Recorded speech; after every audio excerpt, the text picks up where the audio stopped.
surprendre nañu donc bof ñëpp xamoon nañ ne que y a une différence entre les deux équipes coach Ali nan nga ñu analyser les rencontres ak cette victoire étincelante des Lions face à cette équipe du Kenya.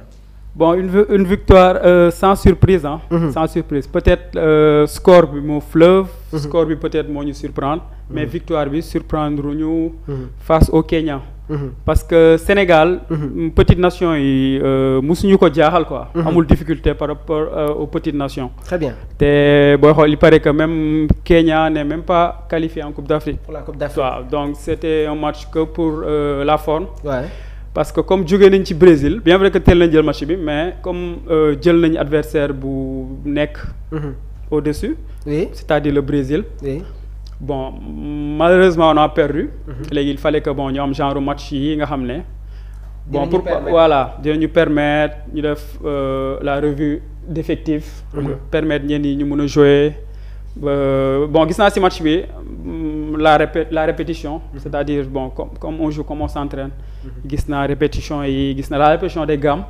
Gis naa peut-être gis naa combinaison. Jeu intérieur. Variation sur les côtés. Gis naa tey un peu de Tony Kroos. Gis naa Pathé Ciss waaw def na ay transversal. Voilà de la gauche vers la droite. Bon match yi pour loolu la quoi répéter gamme yi lu ñu travail entraînement. Très bien. Mais j'ai aimé aussi l'attitude de comment il s'appelle encore Nicolas Jackson. Nicolas qui a décroché. Il a été bon. Il a été très bon. Il est venu chercher les ballons. Pour man daal foog ñuy jouer noonu quoi bien vrai que l'adversaire était pas à la hauteur. Mais il faut qu'on joue avec un vrai neuf. On a vu aujourd'hui la différence. Oui. Pas que parce que adversaire dafa faible. Mais gis nañ ay combinaison gis nañ décrochage gis nañ Sadio Mané à l'aise tey sur le côté gauche. Côté droit aussi gis nañ gars maanaam on a animé tous les côtés. D'accord. waaw on a animé tous les côtés. Gis nañ aussi un bon Pathé Ciss. waaw gis nañ le sélectionneur. Match bi passé il a fait des erreurs mais il a su rectifier. D'autant plus que l'adversaire était faible. Oui. Mais gis nañ mu rectifier quoi. Bon gis nañ mu rectifier. Mais tey man jàngat bu may gën a def. Bien vrai que c'est amer. Mais la défaite contre le Brésil nous a fait progresser aujourd'hui. Nous a fait du bien. Parce que on a joué maanaam on a sauté sur le gauche de Kenya comme l'avait fait le Brésil au début dès l'entame du match rek.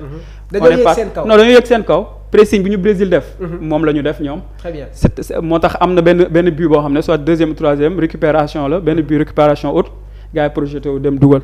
Très bien. Ouais. Alors xam naa ne après dans l'aspect tactique dinañu ñëwaat déjà sur cette compo proposée aujourd'hui par Pape Bouna Thiaw parce que gis nañ ne que bi mu jëlee équipe bi ba tey Sénégal musul woon jouer avec un schéma 3 derrière léegi nag dañuy dem sur une compétition très importante je pense que il doit y avoir cette diversité de formation déjà rek xam naa dinañu ñëw tamit sur la préparation pour la CAN 2025 déjà le programme des Lions remise du drapeau bi nga xamante ne war na am le 12 décembre le 13 décembre dinañu am l'officialisation du match bi nga xamante ne war nañ ko football au stade Abdoulaye Wade mu war a nekk un tàggatoo avec le public sénégalais le 14 décembre départ pour la Tunisie et le 18 dinañu football ak équipe bi nga xamante ne moom mooy Tunisie avant de se profiler pour Tanger préparer nag suñu compétition suñu Coupe d'Afrique des Nations en terre marocaine on va y revenir sur le programme des Lions alors Ousseynou comme ni ma posé question bi léegi nii coach Ali nan nga ñu analyser les rencontres je pense que y a pas eu trop de surprise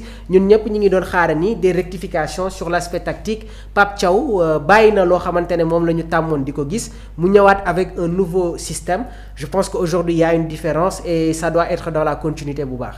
Effectivement bon comme li ñu waxoon keroog je pense que match amicaux yi c'est des matchs yoo xam ne match expérimental la. Donc ça permet aussi nga mën essayer plusieurs choses xool puisque échéance yi di ñëw nii du la permettre nga mën def yenn expérimentation yi. Exactement. Donc genre match yi moo lay permettre nga mën def expérimentation yooyu pour mën xam sa équipe fan la mën toll ci yenn situation yeeg yooyu noonu. Donc tey jii bon am nañ peut-être mën nañu am satisfaction par rapport ak le contenu du match. Parce que comme par exemple il y a du ko on a vu beaucoup de séquences. yoo xam ne ci variation yi. surtout au niveau du milieu de terrain. Surtout au niveau du milieu de terrain. Avec un excellent Pathé Ciss tey. Pathé Ciss pour man c'est l'homme du match. nee na on a vu aujourd'hui Tony Kroos bon je dirais le coach est-ce que tu es d'accord avec ces propos-là? Je ne vais pas aller jusque-là, mais tey jii on a vu un excellent Pathé Ciss. Donc tey jii le Pathé Ciss technique, Pathé Ciss qui a organisé le milieu de terrain, Pathé Ciss qui était au four et au moulin. ci récupération ci organisation bi ci changement d'aile yeeg yooyu yëpp. donc tey jii pour man c'est lui l'homme du match quoi en quelque sorte. Pathé Ciss. Bien vrai que Sénégal joué na ak le Kenya, mais est-ce que jàpp nga ne que Pathé Ciss doit être titulaire au niveau de ce milieu de terrain, surtout sur le rôle de sentinelle, coach Ousseynou? Bon pour man bon peut-être Pathé Ciss dans l'esprit du coach ne part pas titulaire parce que il y a, comme on peut dire, des noms beaucoup plus ronflants peut-être. Des noms beaucoup plus ronflants. yu ñoo ñu faram-fàccelee loolu Ousseynou. Bon pour man actuellement nii nous avons Gana Gueye. waaw Pape Matar Sarr. Pape Gueye. Pour man ils ont une longueur d'avance par rapport ak. Pathé Ciss d'accord donc. loolu noonu dafay jouer donc peut-être ñooñu noonu dañuy ñëw ci dans les grands matchs peut-être ñoom ñooy ñëw titulaire. Très bien. donc comme ni ñu ko gisee woon contre Brésil ñoom ñooy ñëw titulaire.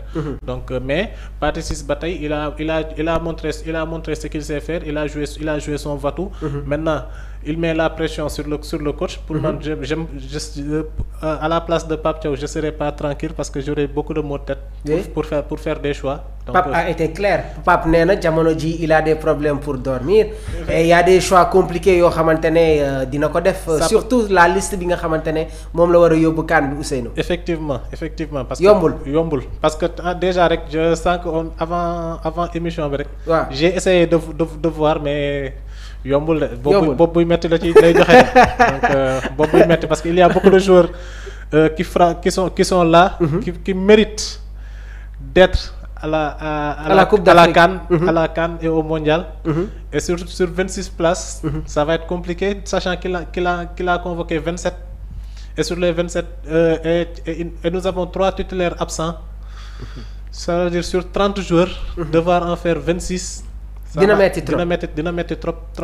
Sélectionner, c'est éliminer. C'est des choix difficiles. Sélectionner, c'est éliminer, mais aussi comment expliquer aussi la non-sélection de certains. Ça va poser beaucoup de problèmes. dinañ si ñëwaat on va déjà être dans la projection waaye dama bëgg rek ñu ñëw sur les notes individuelles des joueurs. dañ koy commencer nan nga sentir tey la prestation de Edouard Mendy encore une fois sur yenn séquences yi gis nañ ne que Edouard prend des risques. Attention, on va jouer la Coupe d'Afrique des Nations et il y a des erreurs qui se pardonnent pas. sànq am na benn terme boo utiliser nga ne su la gars yi lan xojee wala. trap. waaw des fois gars yi dañuy def trapping dañ lay trap. waaw maanaam bu ñu la defee pressing yow. dañuy def trapping quoi. waaw maanaam yow bal bi mun na nekk sa tànk góol bi. bu nekkee tu n'es pas doué ballon pied rek tu auras des problèmes quoi. parce que doo am circuit doo am foo dugal doo am angle de passe. tu es obligé de dégager soit en touche soit waaw. yow tey jii en tant que coach nan ngay améliorer yan ngay rectifier yooyu les situations. bon maanaam il faut des joueurs techniques à tous les postes. xam nga bu ñu demee ba ne gardien de but bi léegi. dafa war a mun jouer au pied. Oui. c'est-à-dire on veut des joueurs techniques à tous les postes. Exactement. mais tey jii des joueurs pour man Edouard Mendy. peut-être mun na parfaire son jeu au pied. Oui. Mais c'est pas quelque chose de facile parce que pour moi c'est un peu inné quoi. Ça se travaille mais c'est inné. Il y a des joueurs qui sont doués. Oui. Moom il est doué sur sa ligne. Wow. Il fait beaucoup d'arrêts sur sa ligne. Mais quand il s'agit de lire la profondeur ak yooyu. bon c'est pas Neuer quoi. C'est pas Manuel Neuer. C'est pas Manuel Neuer. Très bien. Mais comme moom la ñu am te il est titulaire indiscutable. Il faut faire avec léegi c'est au sélectionneur de ut plan B. de ut ay circuit préférentiel. yoo xam ne gars yi bu ñu defee lii nii la ñuy def. maanaam parce que tamit 50% des équipes ou 60% des équipes. dañuy def pressing haut. waaw dañuy def pressing. contre Brésil feeñ na. moo tax ma ne défaite bi contre le Brésil. maanaam pour man c'est quelque chose de bien parce que Argentine va jouer de la même sorte. Espagne va jouer de la même sorte. France va jouer de la même sorte. léegi tey jii bu ñu nee équipe africaine war na jël coupe du monde. Oui. il faut une équipe africaine capable de jouer court de ressortir court. génnee bali de génne bali. et l'équipe nationale du Sénégal am nañu ay joueurs yoo xamante ne sur ces séquences là je pense que il ne doit pas y avoir de problème. parce que wane nañ ko dans la deuxième mi-temps face au Brésil. exactement.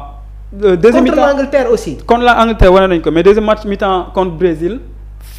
phénoménal def nañ ay répété nañ ay sorties de balle yu bëri. mais pour moi il y a un joueur qui est capable